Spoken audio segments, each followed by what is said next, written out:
Of course, let's get straight out to Paris. We know that at least 2 people are dead as French police have raided an apartment in the suburb of Saint-Denis. This is in an operation linked to last week's terrorist attacks. 5, we understand, have been arrested. Brendan Greeley is in Saint-Denis, then we'll look at the geopolitics of all of this. But first of all, Brendan, just keep us up to date with what's going on. The manhunt is ongoing for accomplices.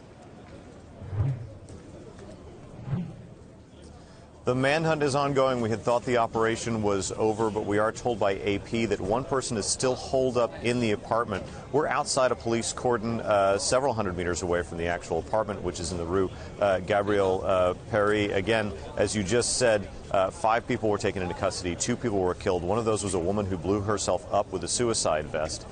We talked to some residents here. They all report basically the same experience. They were woken up to the sound of an explosion around 4:25 this morning. They were told to stay inside. Behind me, what should be a busy pedestrian zone with shops. All those shops are shuttered. To the other side of me is an elementary school. It's closed as well. One resident said that they actually stopped the buses as early as last night, though we don't have that confirmed from authorities. I talked to a halal butcher who was already up at 3 o'clock this morning.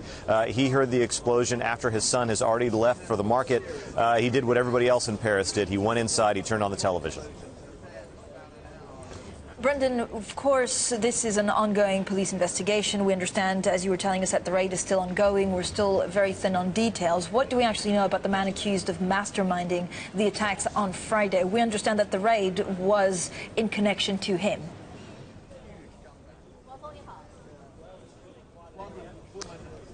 Fran, I'm going to make a decision here. Let's stop calling him a mastermind, because that's what he wants, if indeed he's responsible for this. We do believe, we are told that Abdelhamid Abaoud is the target of this. He is believed to be responsible for planning the attacks on Friday evening. He's a 28-year-old Belgian. We know that he's been back and forth from Syria. It was not known that he was in France until this morning, when French authorities confirmed that he is the target of the raid. What we don't know is whether he was taken into custody, whether he's been killed, or whether he is the person remaining holed up in the apartment. All right, and that's what, of course, we're hoping to find out in the next couple of hours. Brendan, thank you so much. Brendan Greeley there from Bloomberg News on the ground in Paris.